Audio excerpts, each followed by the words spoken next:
오늘 이야기는 제가 예전에 찬양 인도할 때 저에게 너무 큰 은혜가 됐던 말씀이에요. 제가 온누리교회, 서울의 온누리교회 대학부에서 찬양 인도자로 세워졌는데, 제가 그러니까 음악적으로 그렇게 노래를 잘하거나 그런 사람이 아니거든요. 그래서 사람들이 저를 보면서 은혜를 많이 받았죠. 저렇게 노래를 못해도 찬양을 인도할 수 있구나.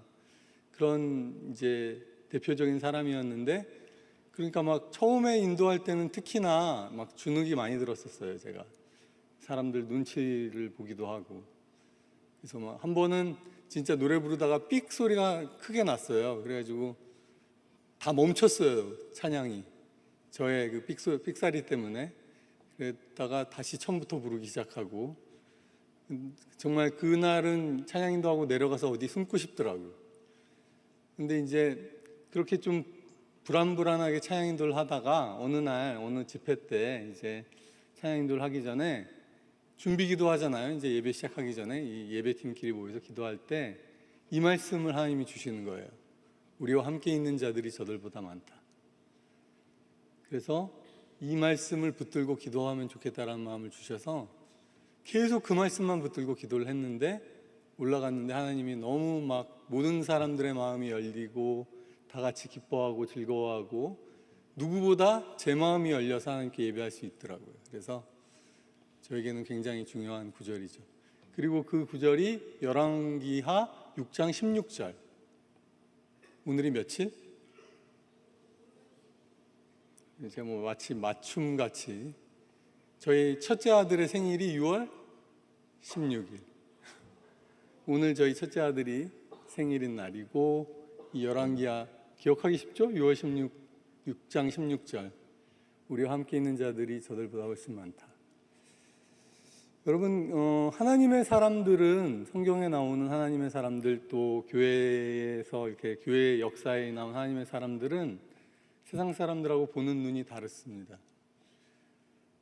세상 사람들이 다 아니다, 안 된다라고 말할 때 이 하나님의 사람은 하나님의 말씀과 하나님이 보여주신 것을 봅니다. 여러분, 세상은 우리가 무엇을 바라보고 무엇이 우리의 가치관을 가지고 있느냐에 따라서 다르게 보이게 됩니다. 저는 2013년에 저는 의사였거든요. 이제 간 이식하던 의사입니다. 사람의 간을 통째로 바꾸는. 그래서 뭐 완전히 새로운 삶을 얻게 해주는 거죠.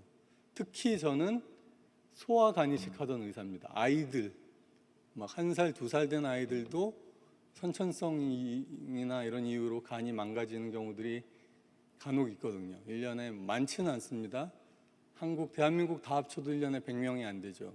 뭐 100명이 50명이라도 적은 건 아니죠. 애들이 뭐 2살, 3살 된 아이들이 간이 완전히 망가지는 거니까. 그런 아이들을 위해서 간 이식을 하던 의사였어요. 대한민국에 몇 명이나 있겠습니까? 이런 의사들이. 제가 뭐 제 자랑하는 건 아니고, 그 당시에도 5명이 안 됐어요. 5명이 아니라 3명이 안 됐어요. 근데 이제 그런 간 이식을 하던 사람이었는데, 그래도 바로 여러분 같은 나이 때, 제가 뭐 더 어린 나이라고 할 수도 있겠죠. 대학교 1학년 때거든요. 저에게는 대학교 1학년 때 예배 가운데 하나님을 만나게 된 것이 저의 삶을 송두리째 바꿔놨습니다. 지금도 기억나는데, 이제 경배와 찬양이라고 들어보셨어요? 모르시죠? 경배와 찬양이란 뭐 마치 무슨 추억의 가요같이 들리실지 모르겠는데, 예전 저희 대학생 시절에 찬양 운동하던 그런 이제 찬양 단체였어요. 선교 단체였어요. 그게 온누리교회랑 이렇게 같이 하는 단체였거든요. 그래서 경배와 찬양이라는 곳에서 찬양 집회하고 예배 섬기고 할 때, 거기서 좀 저희 온누리교회가 경배와 찬양 온누리교회 뭐 그런 분위기였죠. 그래서 거기서 예배를 배웠어요, 저희가. 근데 저는 대학부에 딱 갔는데, 온누리교회 대학부에 갔는데, 그 당시 경배와 찬양 그 선교단체 분들이 다 온누리 대학부생들인 거예요. 그래서 오늘 여러분 찬양하는 걸 제가 뒤에서 봤는데, 찬양 오늘 하는 것처럼 찬양을 하는데요. 1시간을 찬양을 하는 거예요. 찬양만. 매주. 그리고 거짓말이 아니라 과장이 아니라 한 3분의 2 정도가 30분 이상 손을 들고 있어요. 와, 내가 무슨 광신도 집단에 왔나 보다, 처음에. 무릎 꿇고 30분은 있는 사람들도 수두룩하고. 아무튼 그 당시엔 그랬습니다. 그래가지고, 야, 내가 여기서 하나님 신앙생활 하다가 내가 좀 광신도 중에 한 명이 되는 거 아닌가? 처음에 이제 이런 마음. 그리고 1시간 예배 끝나고, 찬양 예배 끝나고, 목사님 설교하시는데, 레위기 강해 설교를 하시더라고요. 대학생들 앞에서. 그것도 한 50분 설교를 하세요. 그래서, 야, 레위기 어렵죠? 여러분들도? 저만 어려운지 모르겠습니다만. 이게 너무 어려워가지고 신앙생활 하기가 처음에 너무 힘들었는데, 그래도 제가 고등학생 때 하나님을 향해서 이렇게 약속한 게 있었어요. 고등학생 때 이제 바쁘고 그러니까 대학교 가면 하나님 열심히 찾아보리라. 그래서 이제 나름 믿음이 귀한 분들이 많다라는 대학부도 찾아간 거고.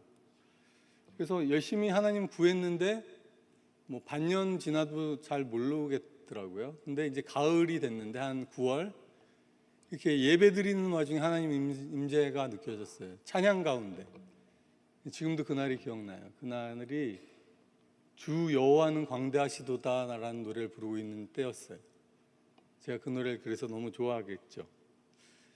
주 여호와는 광대하시다는 노래를 부르고 있는데 하나님의 사랑이 제 마음에 폭포수처럼 들어왔어요. 그래서 그때는 저희 대학생들이 마룻바닥에서 예배를 드렸어요. 이렇게 신발 벗고 들어가서 그냥 그러니까 무릎 꿇는 사람들이 자연스럽게 무릎 꿇을 수가 있었죠. 그랬는데 제가 그 예배 때 하나님의 사랑이 제 마음에 부어지니까 주체할 수 없이 눈물이 나더라고요. 눈물이 빗물처럼 쏟아져서 예배 찬양 시간이 끝났는데 제 앞에가 이렇게 막 눈물로 흥건해졌어요. 너무 신기한 경험이었는데 그 다음 주에도 찬양 시작과 동시에 또 눈물이 나더라고요. 한 달 정도 그게 이어졌어요. 그리고 나니까 제 삶의 관점이 바뀌기 시작하더라고요. 사실은 이제 저는 의대를 갔으니까 공부를 잘했겠지 않겠습니까? 그러니까 세상에서 배운 것은 열심히 공부해서 다른 사람들보다 앞서가는 것, 앞서가는 즐거움, 이런 것이 삶의 어떤 목표라고 할 수 있었죠. 그런데 예수님을 만나고 나니까 내가 왜 앞서가야 되는지의 이유가 사라지는 거예요. 다른 사람을 이기는 것이 내 삶의 기준이 되지 않더라고요. 그래서 한 두세 달간은 교회 오면 좋은데 내가 어떻게 살아야 되지? 나는 무슨 목표로 살아야지? 하는 것이 생각이 안 나는. 그래서 성경을 보니까 예수님은 무릇 첫째가 되고자 하는 사람은 모든 자들의 종이 되어야 되고 섬겨야 된다 라는 얘기를 하시는 거죠. 그래서 그때부터 예수님의 말씀을 따라 제 삶의 목표가 하나씩 둘씩 수정되게 된 것 같아요. 그리고 3학년 때 제가 수련회를 갔는데 제주도 수련회였어요. 지금도 기억나는데 제주도 수련회 때 하나님이 저에게 처음으로 음성으로 말씀을 주셨는데 너가 내가 원하는 곳에 갈 수 있겠니? 라는 말씀을 주셨어요. 몇 년도라고 얘기하려고 했다가 나이가 계산될 것 같아서 1월 달에 제주도 수련회에서 주님이 제게 너가 내가 원하는 곳에 갈 수 있겠느냐는 마음을 주셨어요. 그래서 그때 제가 기도처럼 대답한 게 주님이 함께 하시면 어디든 갈 수 있을 것 같습니다. 그런데 더 이상 말씀이 없으셨어요. 제가 나중에 깨달았는데 더 이상 말씀이 없으실 때는 비교적 괜찮은 답을 한 거예요.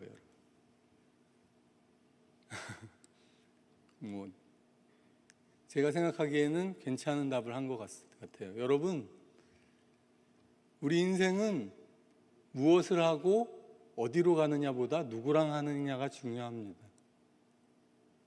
그죠? 이럴 땐 좀 이렇게 어른들은 아멘도 하던데. 우리 아까 목사님이 우리 청년들은 굉장히 과묵하니까 이해하시라고 그러시더라고요. 여러분, 여행도 사실 그래요. 여행을 가도 아무리 멋진 곳을 가도 내가 정말 마음에 안 드는 사람이랑 가면 이거 언제 끝나나?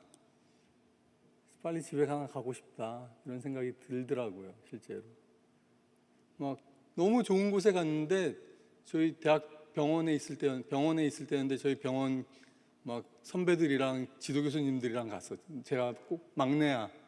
다 제가 챙겨야 돼. 이거 언제 끝나나 도대체. 그죠? 그리고 내 사랑하는 사람과 같이 오면 좋을 텐데. 그죠?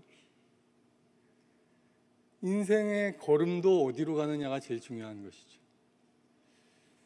오늘 말씀을 보면 완전히 다른 것을 바라보고 있는 두 사람이 나옵니다. 일단 엘리사는 하나님의 사람이었어요. 그 한 명의 하나님의 사람 때문에 나라의 전쟁이 뒤집어져 있는 상황입니다. 아까 읽은 말씀이.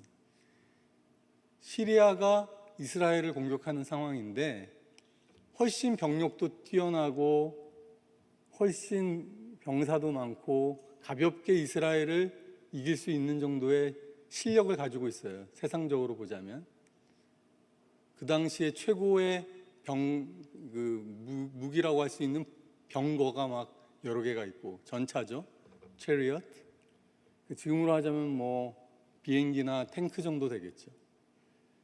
수많은 기병들이 있고 완전히 이스라엘을 쉽게 이길 수 있는 나라인데 단 한 명의 사람 때문에 전쟁이 완전히 다른 양상으로. 왜냐하면 하나님이 엘리사에게 가르쳐 주셔서, 하나님의 사람 한 명이 있으니까 전쟁을 이길 수가 없는 거예요, 나라가. 그래서 누가 내통하냐, 왕이 하도 답답해가지고 누가 내통하냐라고 물어봤더니 시리아 신하들도 다 알고 있어요. 여러분, 하나님의 사람은 세상 사람들도 알게 됩니다. 제 뭔가 있습니다. 여러분이 하나님의 사람으로, 믿음의 사람으로 살면 학교든 직장이든 이런 데서 사람들이 여러분에게 뭔가를 알게 됩니다. 다니엘도 그랬잖아요. 다니엘도 제 속에는 신들의 영이 있는 애예요. 여러분이 하나님과 가깝게 지내면 세상 사람들도 여러분을 달리 보게 되죠. 아무튼 그래서 엘리사에게 임하시는 하나님의 소문은 이미 시리아군 부하들도 다, 신하들도 알고 있는 상황이에요. 그래서 왕이 하도 화가 나서 이제 이 사람 하나를 잡자. 그래서 온 군대를 그 엘리사를 잡으려고 보내는 거죠. 굉장히 우스꽝스러운 일입니다. 사실 한 명을 잡기 위해 수많은 군인들과 군대 전체가 왔다는 것은. 근데 어쨌든 그 많은 군대가 엘리사를 잡으러 왔고, 아침에 눈을 떠봤더니 게하시, 그의 몸종이 눈을 떠봤더니 완전히 포위당한 것입니다. 우리의 인생도 완전히 사방이 다 포위당한 것 같은 그런 때가 옵니다. 여러분, 살다 보면. 이미 경험하신 분도 있겠고 아직은 경험하지 못하신 분도 있겠지만, 제가 고린도후서 그 9절 드린 게 자막 준비됐을까요? 네. 고린도후서 4장에 보면 바울의 표현이 이런 게 있습니다. 우리가 이 보배를 질그릇에 가졌으니 이는 심히 큰 능력이 하나님께 있고 우리에게 있지 아니함을 알게 하려 함이라. 8절.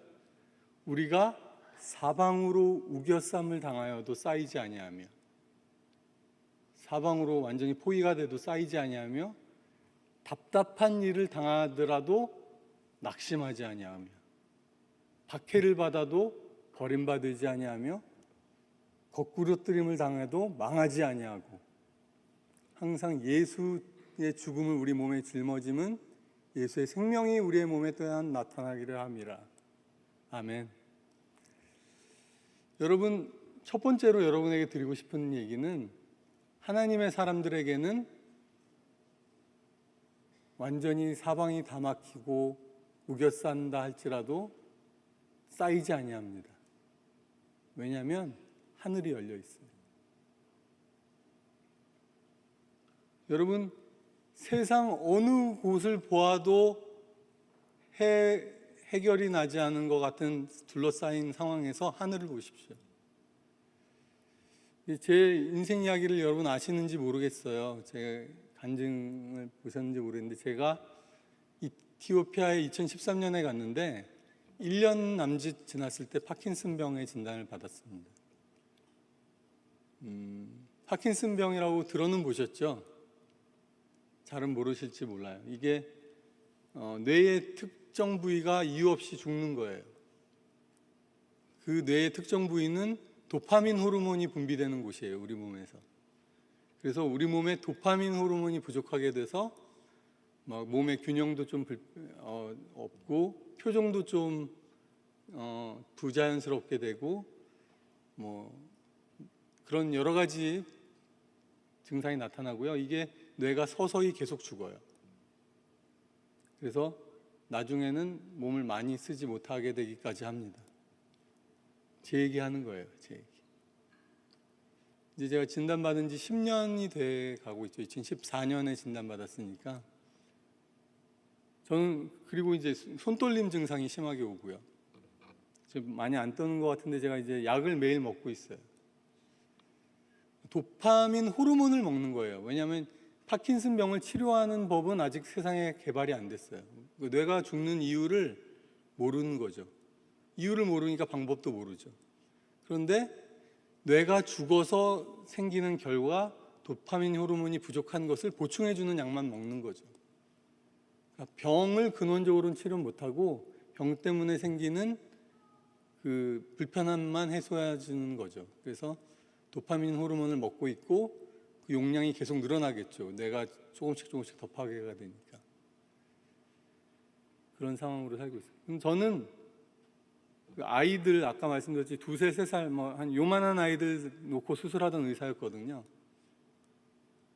이 현미경 갖다 놓고 우리 머리카락 같은 굵기에 실 가지고 꼬매던 사람이었어요. 근데 손이 떨리면 어떻게 되겠어요? 저는 더 이상 제가 하던 일을 못하는 거죠.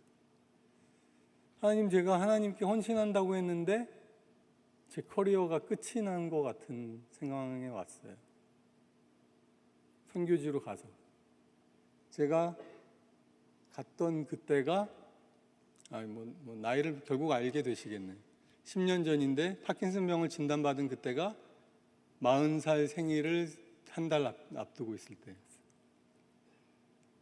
제가 올해 10월이면 이제 50살이 되는 거죠. 생각보다는 좀 젊어 보이죠? 제일 반응이 좋네.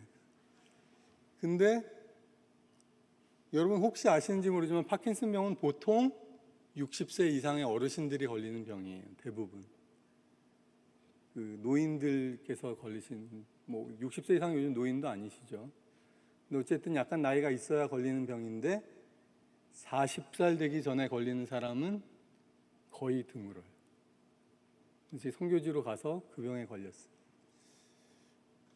치료 방법도 없고. 저희 한국에 계신 부모님이 한국으로 돌아와라 이제. 뭐 와서 몸 관리하고 지내는 게 좋지 않겠니?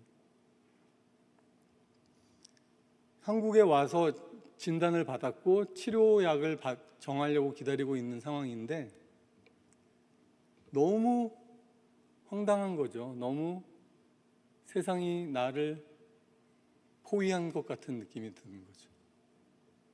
나는 어디로도 갈 수 없는, 나는 대학병원에서 나와서 대학병원에서 주신다는 교수 자리를 안 받겠다. 다른 곳으로 간다. 어느 다른 병원으로 가는데 막 그랬을 때 아프리카로 갑니다. 하고 갔는데 이렇게 된 것 같은 거죠. 그때 제가 대학생 때 하나님을 만나고 하나님이 나의 삶을 인도해 주신 경험이 없었다면 아마 더 깊은 절망과 나락에 떨어졌을지 모르겠어요. 근데 저에게는 믿음이 있었어요, 다행히. 이게 무슨 일인가 황당하죠. 황당하고 저도 두렵고 절망스러운데 하나님이 계시다라는 믿음이 있었어요. 여러분, 하나님의 선하심을 우리가 항상 의심하지 않을 수는 없어요. 그러면 얼마나 좋겠냐면서도 우린 연약해서 그렇게 될 때가 있어요. 물론 여러분 믿음이 더 좋아서 아예 의심 안 하면 좋죠. 그런데 그런 어려운 삶의 순간이 왔을 때 하나님 앞에 나갈 수만 있으면 되는 거죠. 하나님을 향한 기도의 자리가 우리에게 열려 있다는 것만 믿을 수 있으면 하나님이 말씀해 주시죠. 대학 청년 이 젊은 나이 때 저는 여러분의 시간과 여러 가지 열정과 에너지를 투자해서 하나님을 만나라고 얘기 드리고 싶어요. 왜냐하면 그게 인생의 미래를 향한 가장 큰 투자가 됩니다. 아멘? 진짜 이건 아멘입니다. 성경에 말하죠. 하나님의 나라는 침노하는 자의 것이다. 하나님의 나라는 자기가 막 애써서 얻으려고 힘쓰는 자들의 것이다 라고 예수님이 말해요. 세례 요한의 때부터 이제는 침노한 자들의 것이다. 계시록 3장에 보면 라오디게아 교회가 나오죠. 라오디게아 교회는 미지근하고 하나님을 향한 열심과 그런 마음이 사라진 하나님께 책망만 들은 7교회 중에 그 교회였어요. 실제로 라오디게아 지방이 굉장히 부유하고 패션의 도시였대요. 거기가 그 의복이 굉장히 발달되고 그리고 의료도 발달됐고 특히 눈 치료 이런 게 발달됐다고 하는데 그 도시의 교회를 위해 하나님이 주신 책망은 너는 눈먼 자다. 너는 부유하다고 하지만 가난하고 헐벗었다. 너는 옷을 입었다고 하지만 너는 벗은 자다. 라오디게아가 자랑하는 그 모든 자기의 자랑이 하나님 앞에서 아무것도 아니라고 얘기하시고 너는 돈을 너의 재물을 들여서 너의 열심을 들여서 금을 사고 안약을 사서 눈을 바르고 옷을 의복을 사서 입어라. 여러분 그 재밌죠. 원래 우리의 구원은 다 공짜잖아요. 하나님이 값도 없이 돈도 없이 와서 먹고 마셔라. 배고픈 자 목마른 자. 근데 라오디게아 교회에 하는 말씀은 너의 것을 투자해서 금을 사라. 안약을 사라. 옷을 사서 입어라. 그거 뭡니까? 여러분 하나님의 나라를 향한 우리의 열심과 우리의 귀한 것들을 드리는 것을 상징하는 거예요. 하나님의 나라를 향해서 여러분의 것을 투자하고 드리고 던지기에 하나님 전혀 아까우신 분이 아니세요. 아멘? 갚아주세요. 그래서 제가 그때 하나님께 기도할 수 있었어요. 근데 기도가 다른 게 아니라 너무 황당하니까 하나님 나 좀 봐주세요. 나에게 뭐 좀 해주세요. 밖에 안 나오는 기도지만 기도죠. 그 기도를 드릴 수 있는 사람과 아닌 사람의 차이가 있습니다, 여러분. 그랬는데 제가 아침에 산책을 하다가 공원에서 많은 분들 아는 얘기지만 그 간증에 나오죠.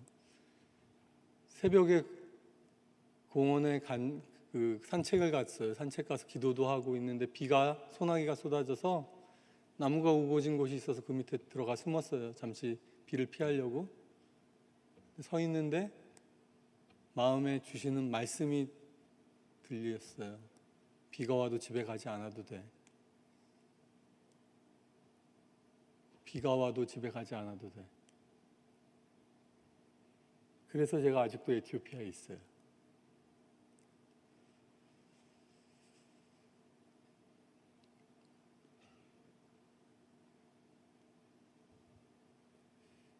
그 말씀 하나가 제 인생을 붙들고 가요, 여러분.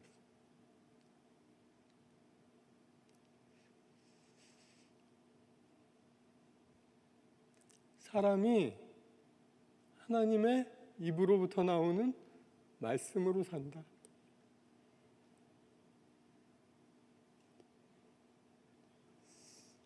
청년들에게 힘있게 설교하려고 올라왔는데 왜 우는지 모르겠어요. 여러분, 세상에 살아가다 보면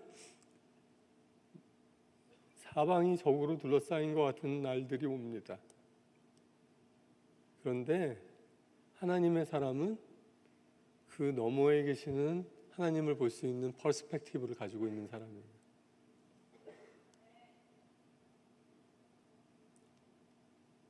엘리사가 기도합니다. 기도하는 구절이 17절이에요. 6장 17절 혹시 띄워주실 수 있을까요?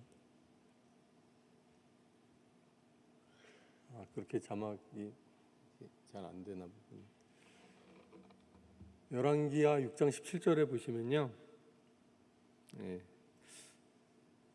성경을 한번 찾아볼까요? 자막이 안 되나 보네.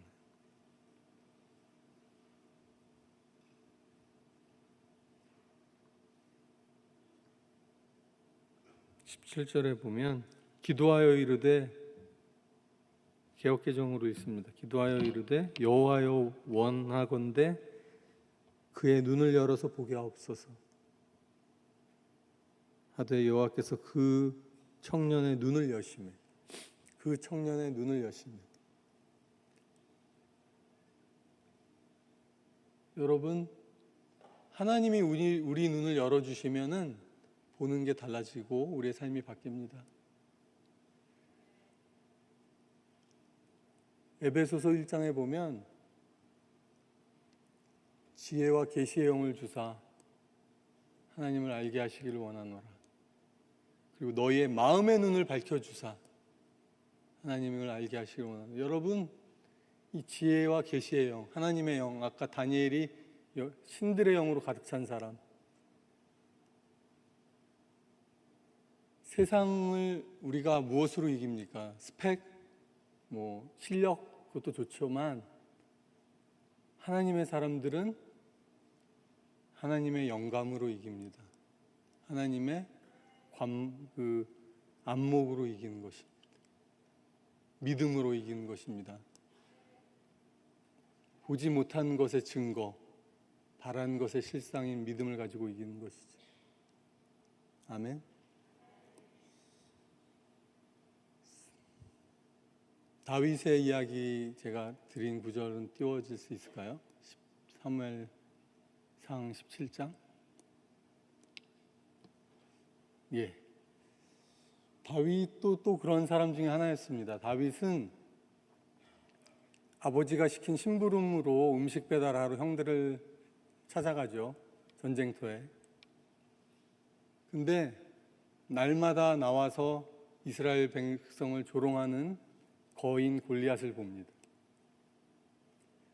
골리앗이 나왔을 때 성경은 뭐라고 말하냐면 그의 키가 얼마고 갑옷이 어떻고 뭐를 찾고 그 무게만 얼마고 그것만 한 3, 4절 설명해요.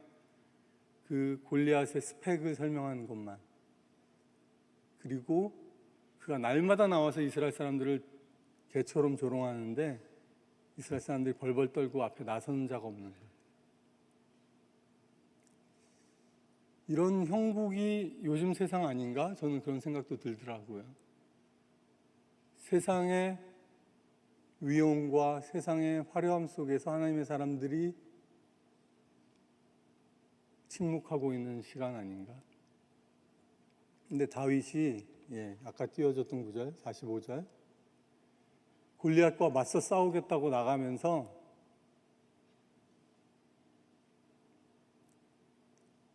자막 좀 띄워주시면 다윗이 블레셋 사람에게 이르되 너는 창과 칼과 단창으로 내게 나아오거니와 나는 만군의 여호와의 이름으로 곧 내가 모욕하는 이스라엘 군대에 하나님의 이름으로 내게 나아가노라. 오늘 여호와께서 너를 내 손에 넘기시리니 내가 너를 쳐서 내 목을 베고 블레셋 군대의 시체를 오늘 공중의 새와 땅에 드짖는 순들에게 주어 온 땅으로 이스라엘의 하나님이 계신 줄을 알게 하겠다. 또 47절 중요합니다. 여호와의 구원하심이 칼과 창에 있지 아니함을 이 무리가 알게 하리라. 전쟁은 여호와께 속한 것이다. 전쟁은 여호와께 속한 것이다. 구원하심이 칼과 창에 있지 않다.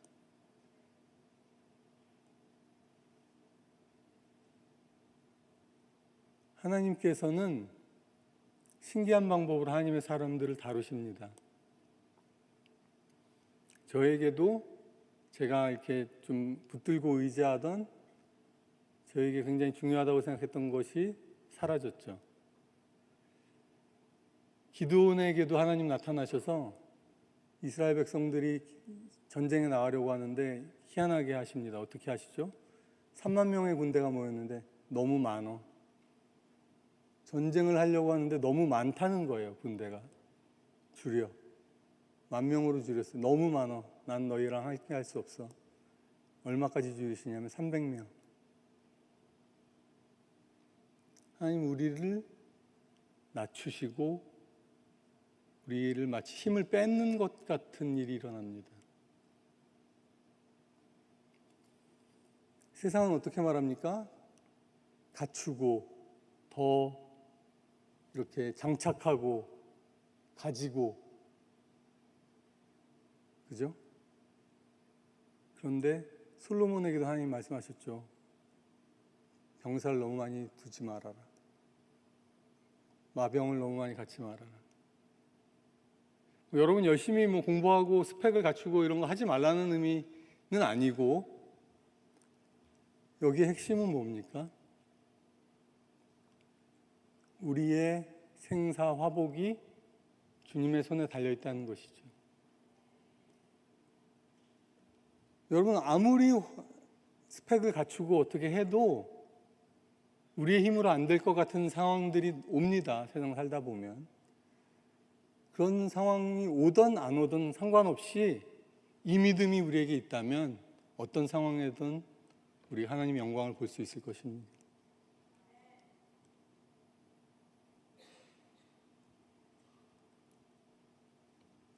전쟁은 여호와께 속한 것이다. 그리고 다윗이 나가서 물맷돌 던지죠. 50절 말씀 제가 혹시 다윗이 이같이 물매와 돌로 블레셋 사람을 이기고 그를 쳐 죽였으나 자기 손에는 칼이 없었더라. 칼 없이 전쟁한 거예요. 그런데 블레셋 사람 골리앗을 어떻게 목을 뱁니까? 골리앗의 칼을 취해서 뱁니다. 그것도 굉장히 영적으로 의미가 있다고 생각합니다. 대적의 살상무기가 자신에게 돌아가게 한 것이지 하나님의 방법이죠. 이스라엘 전쟁 보십시오. 서로 찔러 죽입니다. 대적이. 이스라엘 백성들은 무엇하고 있습니까? 이스라엘 백성들은 전쟁에 나가요. 전쟁에 나가지 않지 않습니다. 되게 신기한데 전쟁에 맨 앞에 나가서 서요. 그런데 전쟁을 하지 않아요. 하나님이 나가라는 전쟁의 자리에 다 나가서 그 앞에 서는데 서서 뭐 하죠? 여호와는 선하시며 그의 인자하심이 영원하시도다 하고 찬양과 예배를 드려요. 그러면 전쟁은 여호와께서 싸우세요. 여러분, 예수님이 요한복음 4장에 아버지께서는 영이시니 예배하는 자가 신령과 진정으로 예배할 때가 오는데 지금 이때고, 아버지께서는 이렇게 예배하는 자들을 찾으시느니라. 하나님이 찾는 사람들은 용사가 아니라 예배자.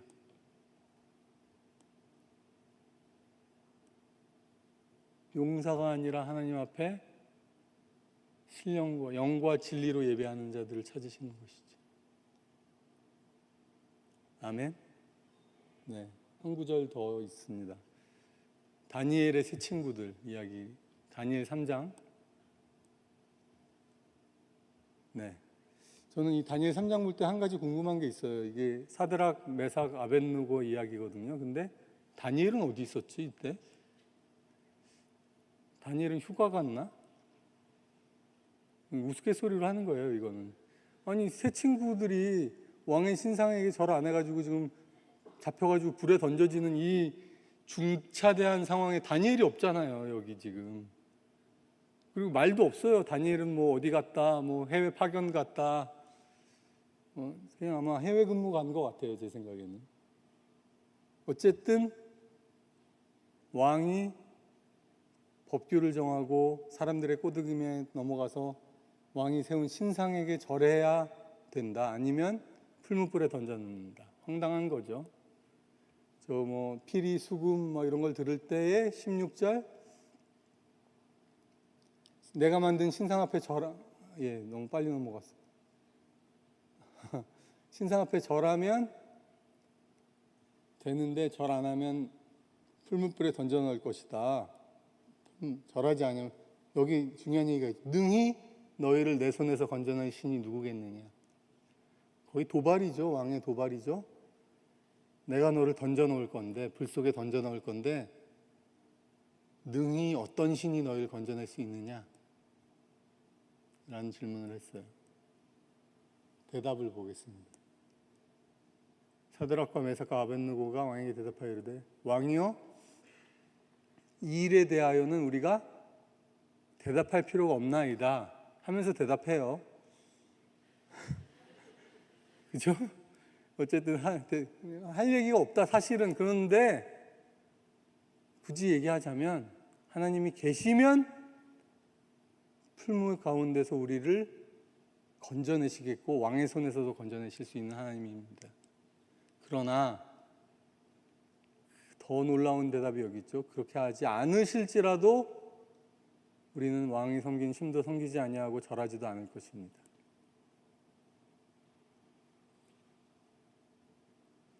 이들이 이렇게 대답하고 났는데 왕이 이제 이 세 명을 잡아서 풀무불에 던지지 않습니까?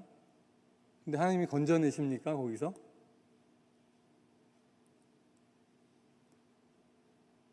아니죠. 풀무불에 던져져요. 들어가요. 그런데 네 사람이 불에서 산책을 하죠. 네 사람이 불에서 거닙니다. 불을 하도 뜨겁게 해가지고 그들을 잡아 던진 사람들은 불타 죽어요. 그 불 가까이만 갔는데도. 근데 이들은 나중에 불에서 나온 다음에 보면 탄 냄새도 없고 아무것도 없고 불 속에서 네 번째 사람, 그는 신들의 아들같이 보인다, 신의 아들처럼 보인다라는 분과 함께 걸었습니다. 우리 하나님은요, 저희를 고난과 연단의 시간에서 건져내시는 하나님이 아니라 고난과 연단 가운데 동행하시는 하나님입니다. 아까 누구랑 동행하느냐가 중요하다고 그랬잖아요. 여러분, 여행할 때만 동행에 중요함이 있지 않죠? 고난을 통과할 때 누구랑 동행하느냐? 그 불 속을 걸어가는 동행함을 해보셔야 하는 거죠. 아마 그 네 번째 분은 예수님이셨을 거라고 생각합니다. 아까 사자와 어린 양. 누가 능히 그를 맡겠느냐. 그 가사가 참 마음에 울리더라고요. 우리 하나님 누가 맡겠습니까? 불 가운데 우리를 찾아오신 하나님을 누가 맡겠습니까? 여러분, 그 고난 가운데 하나님과 동행하는 것만한 은혜가 없는 거죠. 하나님이 건져내 주시는 것도 감사하지만 저는 그 가운데 우리와 함께 하시는 하나님이시라고 믿습니다. 이사야 43장 말씀을 보면 야곱아 내가 너를 창조하신 하나님이 말씀하시느니라. 이스라엘아 너를 지으신 이가 말씀하시느니라. 너는 두려워하지 말라. 내가 너를 구속하였고 내가 너를 지명하여 불렀나니 너는 내 것이라. 내가 물 가운데로 지날 때에 내가 너와 함께 할 것이라. 강을 건널 때에 물이 너를 침몰하지 못할 것이며 불 가운데로 지날 때에 타지 아니할 것이요 불꽃이 너를 사르지도 못하리니. 대저 나는 내 여호와 하나님 이스라엘 거룩한 자여 내 구원자임이라. 내가 애굽을 너의 속량물로 구스와 스바가 에티오피아거든요. 너를 대신하여 주오노라. 그래서 저는 이스라엘의 대속물로 이집트와 에티오피아를 사용하신 하나님께서 이스라엘을 회복하실 때에 이집트와 에티오피아를 쓰실 거라고 생각하고 있어요. 내일 모레 그 선교 집회 때 오시면 그 얘기 들으실 수 있어요. 4절 보여주십시오. 내가 내 눈에 보배롭고 존귀하다.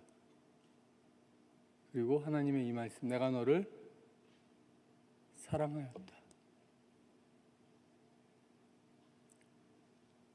내가 너를 사랑하였다. 그 하나님이 우리를 사랑하시고 보배롭고 존귀하게 보십니다.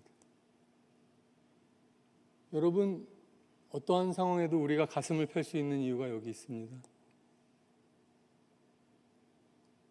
그리고 하나님 붙잡고 예배하는 자들을 하나님께서 세우시는 이유가 여기 있습니다.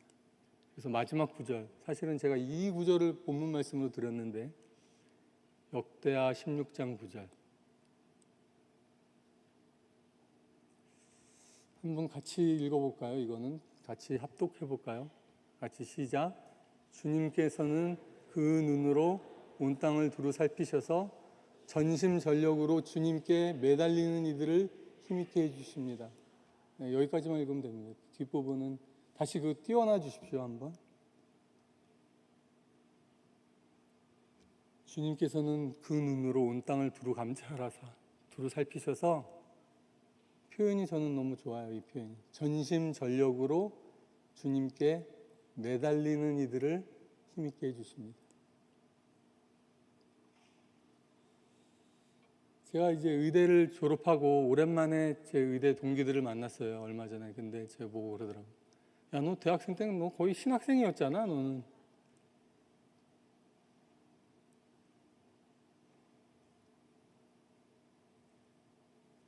이건 진짜 제 자랑하는 거예요. 여러분. 여러분 하나님께 매달리십시오. 힘있게 매달리십시오. 아멘. 북한으로 걸어가시는 곳 힘있게 달려가십시오. 저는 북한이 하나님이 마지막 선교를 위해 준비해 놓으신 특별 부대라고 생각해요.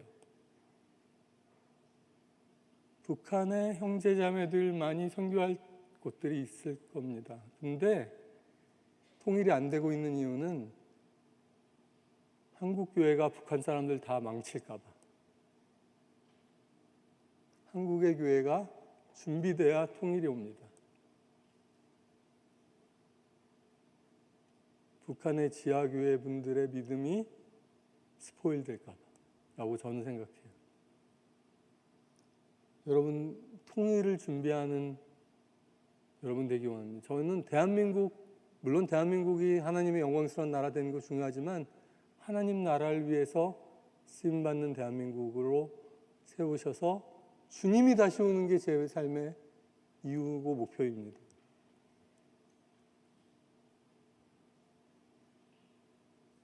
계시록 7장에 있는 것처럼 모든 나라와 족속과 방언. 그게 왜 중요하냐면요. 아프리카에 가면 사람들 되게 어이없게 사는 사람들 많아요. 물전기 없이 흙바닥에서 동물들과 같이 사는 사람들 많아요. 아직도 굶어 죽는 사람들 많아요. 제가 불쌍히 여겨달라고 이런 얘기하는 게 아니라 그들이 하나님 나라의 백성으로 초대받을 수 있기 때문에 저는 하나님을 믿습니다. 세상에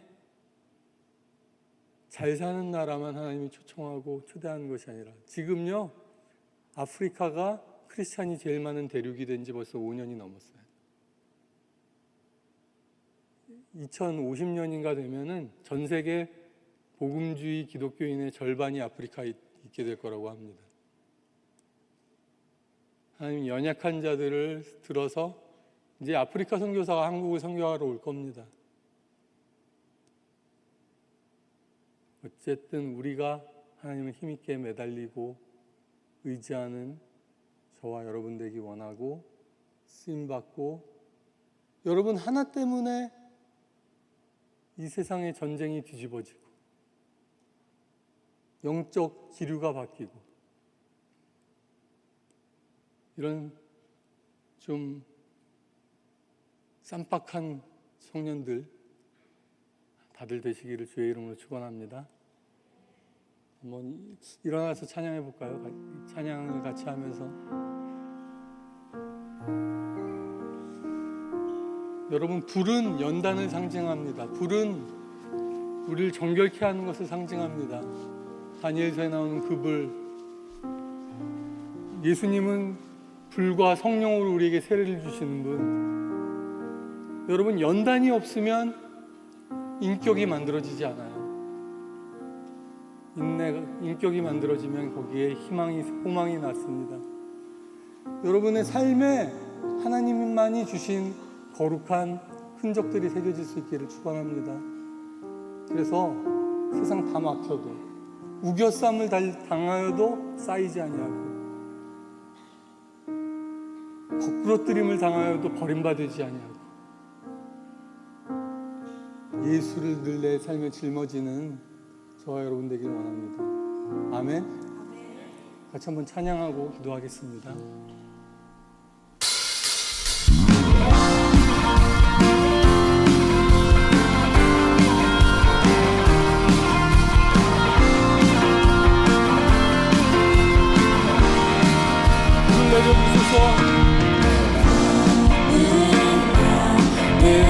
내가 살아가는 이유 아멘. 주여. 작은 불이 큰 산 모두 태우소서. 주여 나를 쓰소서. 쓰소서. 불을 내려주소서. 내게 성령의 불을 주어진 영혼 살릴 수 있도록 나를 태워주소서. 재단 위에 나를 드리니 열방의 불로 세우소서. 2절 함께 찬양하겠습니다. 주 바람 대신을 먹고 기도하니 불을 주소서.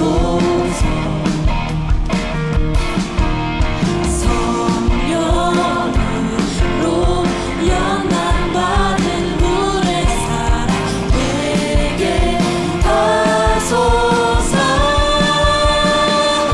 불을 내려주소서. 내게 성령의 불을 주어진 영혼 살릴 수 있도록 나를 태워주소서. 재단 위에 나를 드리니 열방의 불로 세우소서. 1절 다시 한번 하겠습니다. 1절. 나는 여러분 살아가는 이유, 내가 살아가는 이유 주여 불이를 하나님의 열정으로 우리를 채우소서. 작은 불이 나를 써주소서. 세상 모두 태우듯이 나를 쓰소서. 불을 내려주소서. 내게 성령의 불을 주어진 영혼 살릴 수 있도록 아멘. 나를 태워주소서. 재단 위에 나를 드리니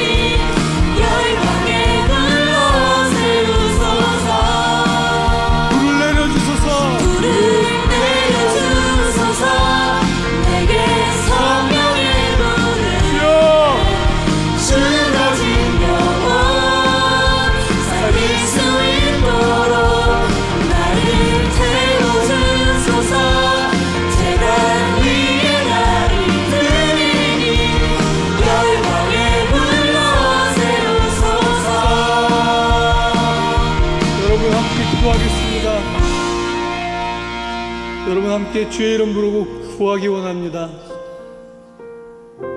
주님, 그리 아니하실지라도 나는 주님을 떠나지 않습니다. 주님, 내 삶이 이해할 수 없이 무너져 내려도 주의 선하심을 의심하지 않기 원합니다.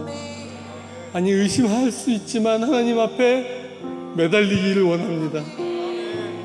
주를 힘있게 매달리는 자들을 찾으시는 아버지께 나아가기를 원합니다.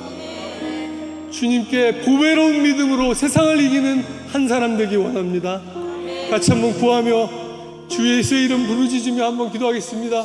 주여! 주여, 우리 형제들, 우리 자매님들,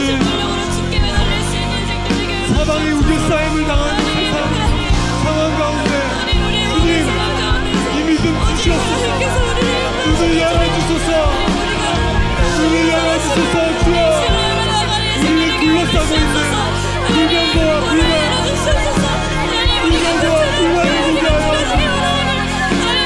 불병거와 불만을 보게 하여 불병거와 불만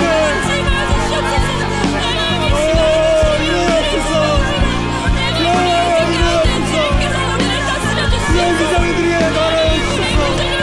내가 너를 보내는 것을 위하여 말씀하여 주소서. 주여, 내가 너를 사랑하였다 내가 너를 신뢰하여 주었다. 너는 내 것이다. 너는 내 것이다. 내가 너와 함께한다.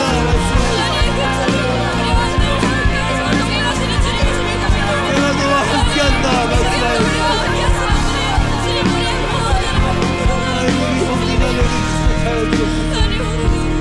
여러분, 가장 큰 축복이 뭐냐면 주님이 우리와 함께 하신다는 거예요.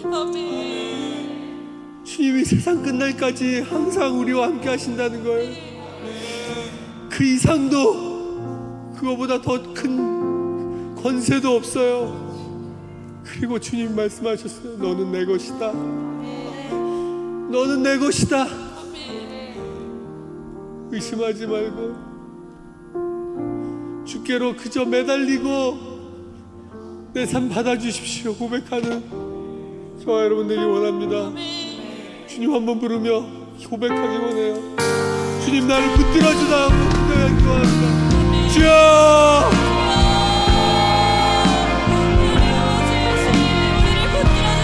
이 자리에 우리 붙들어주소서. 아니, 주님을 붙들게 하여 주옵소서. 잊지 않으시는 주님을 포기하여 주옵소서.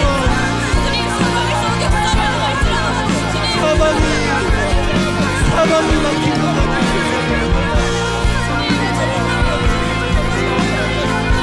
사방이 막힌 것 같은 세상에 주여, 힘있게 주를 의지하게 하여 주옵소서. 주여, 주여, 아버지, 만군의 여호와의 이름으로 내가 너에게 간다. 너는 별과 창과 단창으로 내게 간다. 나는 만군의 여호와의 이름으로 전쟁은 여호와께 속한 것이니 이 믿음 주소서. 주여, 이 안목을 주시옵소서.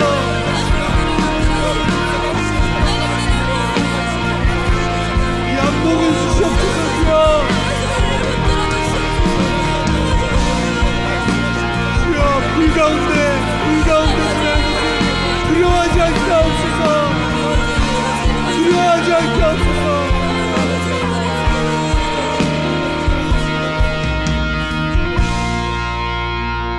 여러분 가운데 이 기도를 들으실 수 있는 분이 있습니까? 제가 복음을 전해서 영접했던 형제 중에 한 명이 저만 전하면 같이 전했어요. 영접한 지 2주 됐는데 예수님 영접한 지 2주 됐는데 이런 기도를 했어요. 저랑 같이 성경 공부하고 그런 친구인데 주님, 내가 주님을 더 잘할 수 있다면 내게 고난을 주십시오.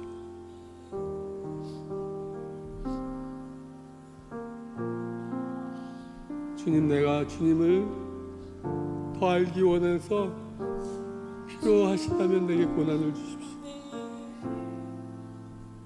어쩌면 고난이 없는 게 저주인지도 몰라요, 여러분.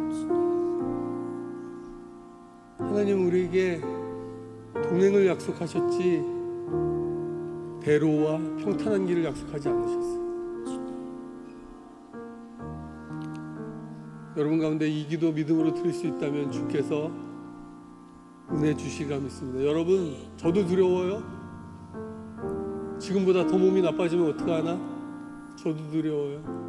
거동도 잘 못하는 사람들 계시거든요. 그런 분들 얼마나 힘드시겠어요, 그죠? 근데 주님을 더 알 수 있다면 내게도 고난을 주세요. 여러 가지 시험을 만나거든 온전히 기쁘게 여기라. 야고보서 1장 2절 말씀.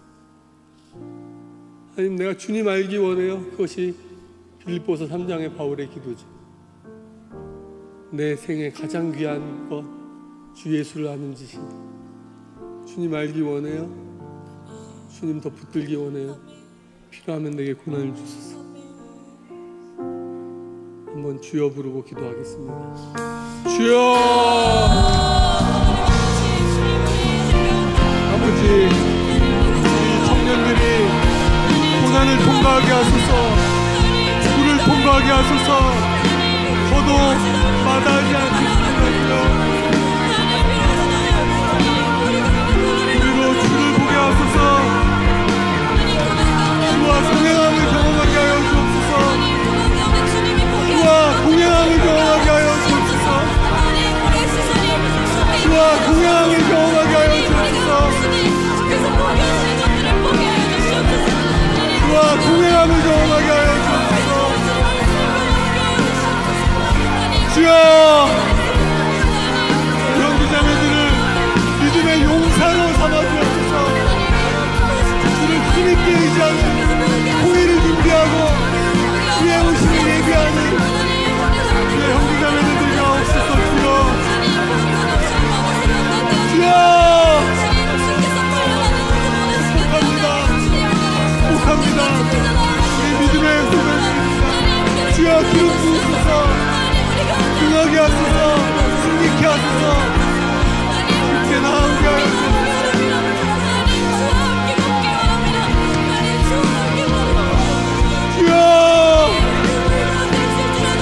주여, 담대한 믿음을 주셔서 고난의 때 주를 경험하고 주님과 동행하는 경험을 도와주셔서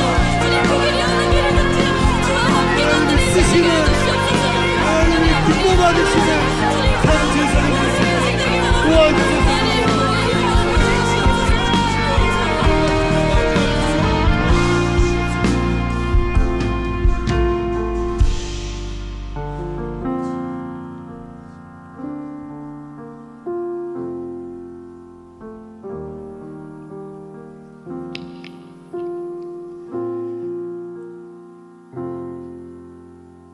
우리의 모든 상황 가운데 하나님을 알고자 하는 그 중심 가운데 허락해 주실 그 은혜들을 우리가 간절히 바라며 그 길이 우리의 우겨쌈을 당하고 대로가 아니고 억울함을 당하는 길이고 고난을 당하는 길이라도 기쁘게 그 길을 가기를 원하는 우리 모든 하나님 이 기도해 드리는 우리 야베스 위에 하나님 신실하게 응답하여 주옵소서.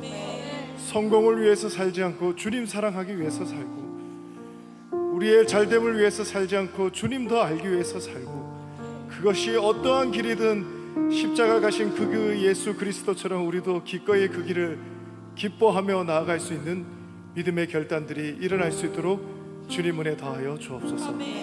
지금은 우리 구주 예수 그리스도의 은혜와 아버지 하나님의 놀라우신 사랑과 성령의 함께 하심이 우리의 어떠한 길에도 함께 하시고 더 주를 사랑하기 위해 살기를 원하는 모든 청년들 머리 위에 오늘도 함께 말씀을 전해주신 우리 선교사님과 그 사역 위에 에티오피아 위에, 그리고 오늘도 기도가 필요한 모든 하나님의 나라의 이웃들 위해 지금부터 영원토록 함께 있을지어다.